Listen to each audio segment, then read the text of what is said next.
Dear students, today we are going to discuss application of Heisenberg uncertainty principle. हमने पहले भी आपको Heisenberg uncertainty principal के बारे में बताया था, है ना. It's very crucial and important principal in quantum physics. देखो, क्वांटम फिजिक्स में दो सबसे इम्पॉर्टेंट टॉपिक्स है. एक तो हाइजेनबर्ग अनसर्टेनिटी प्रिंसिपल और दूसरा स्क्रॉडिंजर. सो ये दोनों बहुत ही important, you can say they are pillars of our quantum physics. ठीक है. तो ये जो हाइजेनबर्ग अनसर्टेनिटी प्रिंसिपल्स है, जो हमने पहले भी डिस्कस किया था, Heisenberg uncertainty principle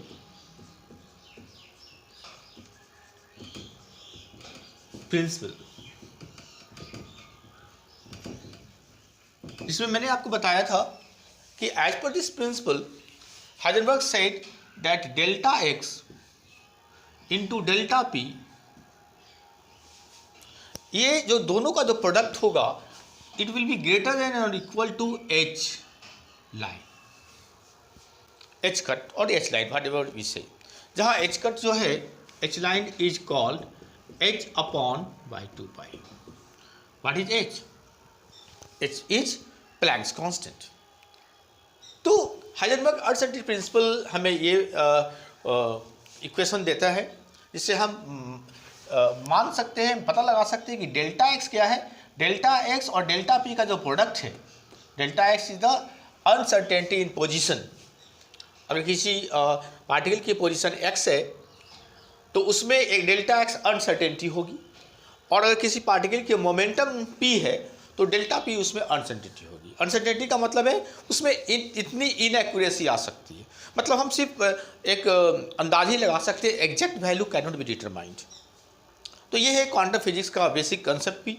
you must know कि कहा जाता है कि probabilistic view of quantum physics is fundamental property. You must know, एक लाइन हम लिख रहे हैं, प्रोबेबिलिस्टिक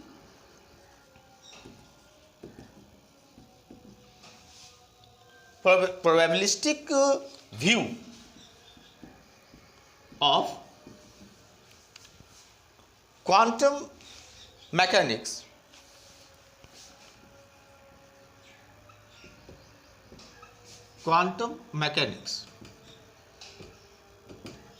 is fundamental property. इसका मतलब क्या है? इसका मतलब ये है कि क्वांटम फिजिक्स में कोई भी चीज़ एग्जैक्ट नहीं हो पाता है. आपको एग्जैक्ट वैल्यू नहीं मिल पाएगी, ना पोजीशन की वैल्यू मिल पाएगी, ना मोमेंटम का, ना वेलोसिटी का. आपको सिर्फ एक अंदाज कर सकते हैं, एक एवरेज वैल्यू आप अंदाज लगा सकते हो. आपको पोजीशन, एग्जैक्ट पोजीशन यहाँ पर ही नहीं मालूम होगा. आपको ये मालूम चलेगा कि यहाँ से यहाँ के बीच में कुछ है.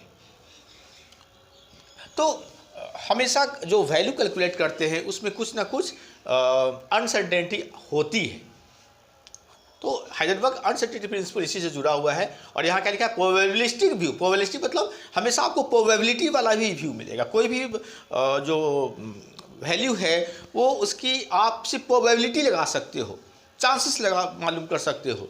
तो क्वांटम फिजिक्स मैकेनिक्स का एक फंडामेंटल प्रॉपर्टी होता है, जब जो कि क्लासिकल फिजिक्स में नहीं है. क्लासिकल फिजिक्स में आप एग्जैक्ट बता सकते हो कि कोई पार्टिकल का पोजीशन 2 सेंटीमीटर है ना, उसकी स्पीड तो 5 मीटर पर सेकेंड है, एग्जैक्ट बोल सकते हो. लेकिन क्वांटम फिजिक्स में, क्वांटम मैकेनिक्स में आप एग्जैक्ट वैल्यू आप नहीं बता सकते हो. That is why we have written probabilistic view. ये फंडामेंटल प्रॉपर्टी है, मतलब ये होना ही होना है. तो क्वांटम फिजिक्स में किसी भी पार्टिकल का आप सिर्फ प्रोबेबिलिटी मालूम कर सकते हो, चांसेस मालूम कर सकते हो कि उसकी पोजीशन क्या होगी, उसकी मोमेंटम क्या होगी, उसकी वेलोसिटी क्या होगी. और आप जो भी कैलकुलेट करोगे वो एक उसमें कुछ ना कुछ इनएक्यूरेसी आएगी, अनसर्टेनिटी आएगी. So we are going to see that what are the applications हम इसे कहाँ कहाँ अप्लाई करते हैं, इससे हमें क्या बेनिफिट मिल सकती है. Applications of Heisenberg uncertainty principal. Okay, Heisenberg's uncertainty principle.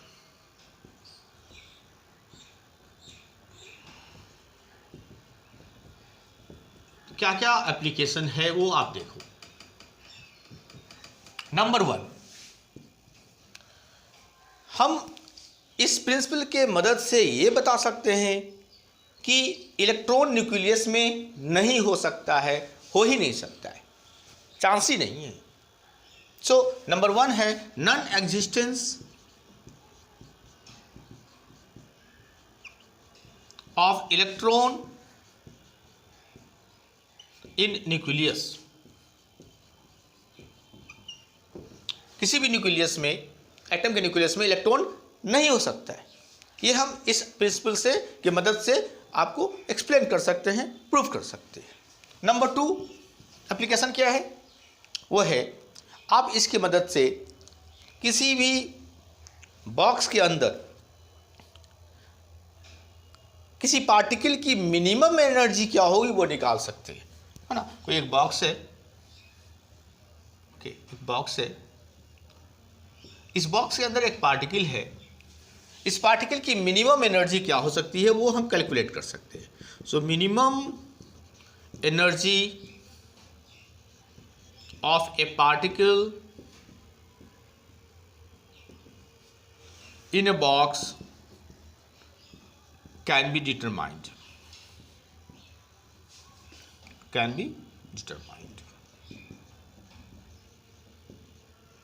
है ना। मिनिमम एनर्जी हम निकाल सकते हैं। ऑलराइट, उसके बाद थर्ड इंपॉर्टेंट एप्लीकेशन क्या है? वो ये है कि energy and radius of Bohr's first orbit can be determined. Okay, energy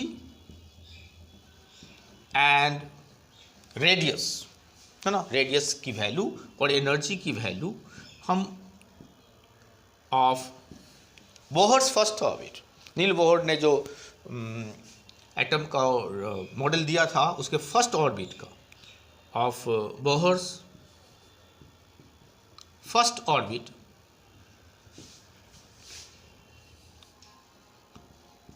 can be determined.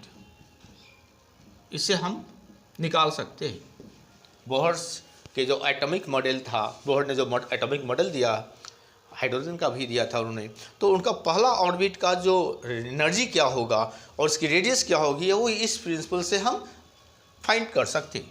Fourth important property क्या है?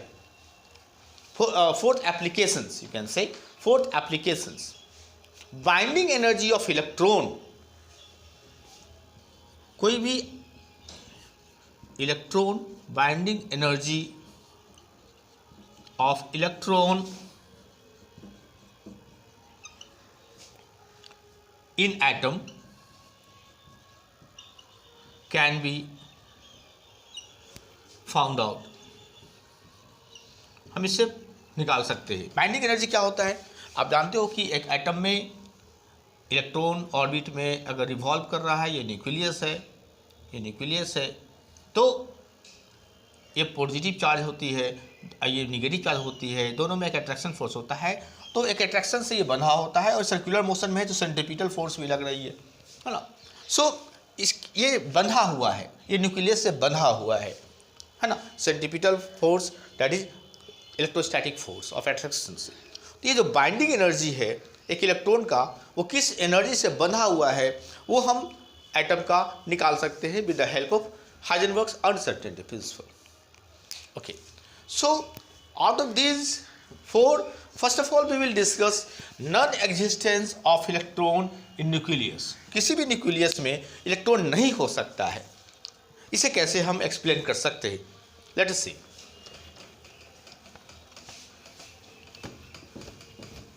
तो सबसे पहले आप ये देखो कि किसी भी एटम का जो न्यूक्लियस होता है, एक्सपेरिमेंट के थ्रू हमने जब उसकी रेडियस जानी, तो एक न्यूक्लियस का जो रेडियस होता है, we are going to discuss mind it, non existence of electron in nucleus. Nucleus में इलेक्ट्रॉन नहीं होता है, नहीं हो सकता है न्यूक्लियस। ये कैसे हम एक्सप्लेन करेंगे with the help of Heisenberg's uncertainty principle. तो सबसे पहले देखो जो बेसिक फैक्ट है वो ये है कि जो न्यूक्लियस होता है इसकी जो रेडियस होती है वो किस ऑर्डर की होती है, वो होती है 10⁻⁻14 मीटर के ऑर्डर, है ना। तो एक रेडियस की जो ऑर्डर होती है वो है 10⁻14 मीटर। तो नेचुरली है कि इसकी जो डायमीटर हो गई दैट इज 2r, है ना। डायमीटर कितनी हो गई, 2r हो गई। सो 2r twice the radius, 2r जो होगा वो कितना हो जाएगा, तो 2 × 10⁻⁻14। ये जो डेल्टा एक्स है हमारा, डेल्टा एक्स वो 2r के अप्रोक्स होगा। मतलब हमारा जो डेल्टा एक्स मतलब अनसर्टेनिटी इन position finding.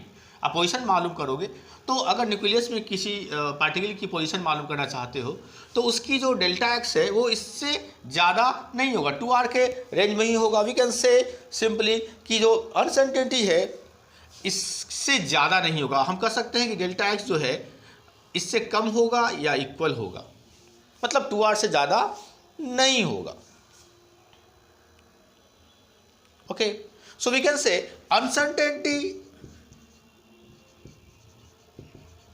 therefore uncertainty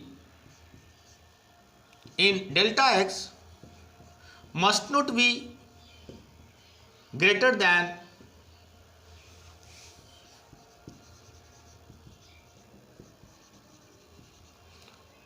2 × 10⁻⁻14 metre से ज़्यादा नहीं हो सकती। ओके, तो हमारा जो फॉर्मूला है क्या है, delta x into delta P,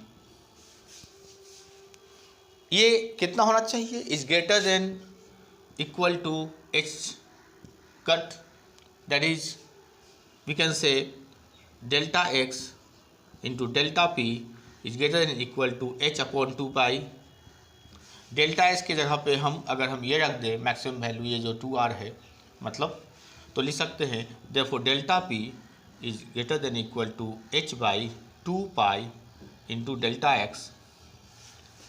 इसका मतलब क्या हुआ, delta p is greater than equal to h/2π into delta x कितना हमने लाया, 2 × 10⁻⁻14। मतलब डेल्टा पी जो है is greater than equal to, h का वैल्यू कितना है 6.62 ऑलमोस्ट इंटू 10⁻⁻34 और 2 × 4 इंटू पाई का value 3.14 into 10⁻⁻14। Okay, so you can see here that हमारा जो वैल्यू है वो ऑलमोस्ट आएगा, अगर आप इसे कैलकुलेट करो तो it will almost be equal to, आप कैलकुलेट करके देख सकते हो, it will be almost equal to 5.27 into 10⁻⁻21, है ना, किलोग्राम मीटर पर सेकेंड, क्योंकि मोमेंटम का यूनिट यही होता है, ठीक है ना।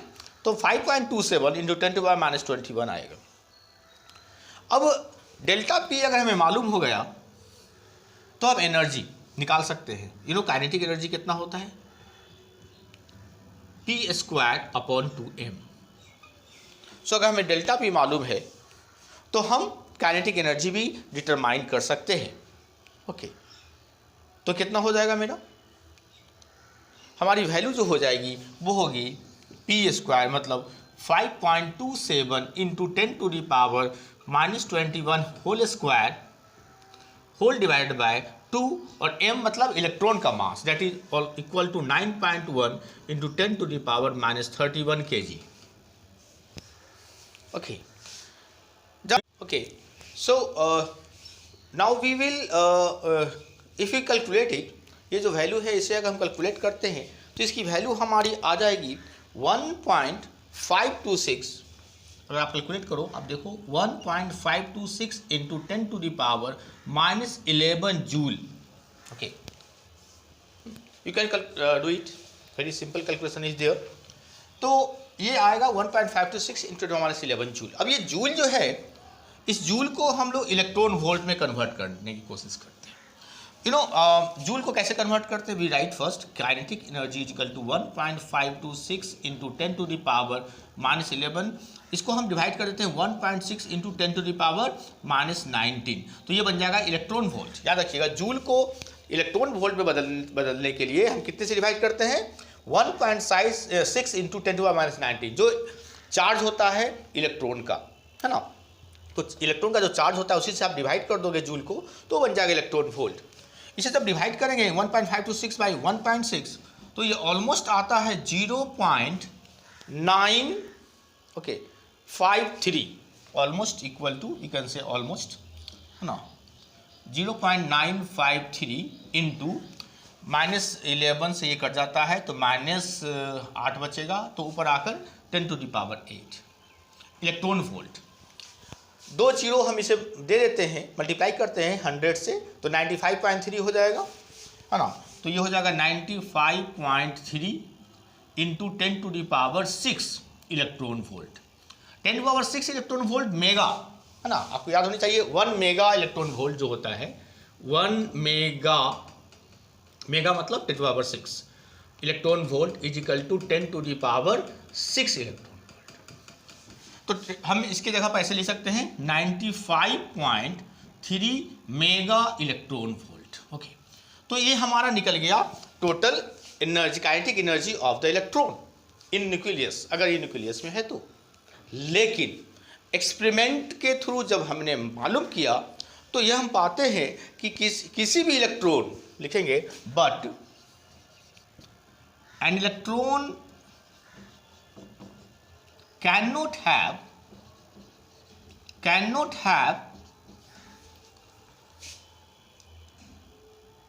energy more than 4 mega electron volt. ये एक्सपेरिमेंट से पाया गया है ना। एक्सपेरिमेंट में मैंने क्या पाया? जब एक्सपेरिमेंट किया तो मैंने पाया कि एक इलेक्ट्रॉन का जो मैक्सिमम एनर्जी है वो 4 मेगा इलेक्ट्रॉन वोल्ट हो सकता है, और हमारा कितना है? 95। तो ये कॉन्ट्राडिक्ट करता है, this is not possible. So an electron can not reside, नहीं रह सकता है इन न्यूक्लियस। तो एक इलेक्ट्रॉन जो है न्यूक्लियस में नहीं हो सकता, ये एग्जिस्ट नहीं कर सकता है, क्योंकि एक्सपेरिमेंट के थ्रू हमें एक इलेक्ट्रॉन की जो एनर्जी है वो 4 mega electron volt, 4 mega electron volt ही आती है। But when we calculated through Heisenberg uncertainty principle, it should be, अगर न्यूक्लियस में इलेक्ट्रॉन है तो उसकी एनर्जी 95.3 मेगा इलेक्ट्रॉन वोल्ट होनी चाहिए, which is not possible. Okay, so this is a very important application. Heisenberg uncertainty principal का एक बहुत ही अच्छा इंपॉर्टेंट एप्लीकेशन है कि इलेक्ट्रॉन न्यूक्लियस में नहीं रह सकता है, ये हम फाइंड आउट कर सकते हैं with this uncertainty principle. Okay, thank you.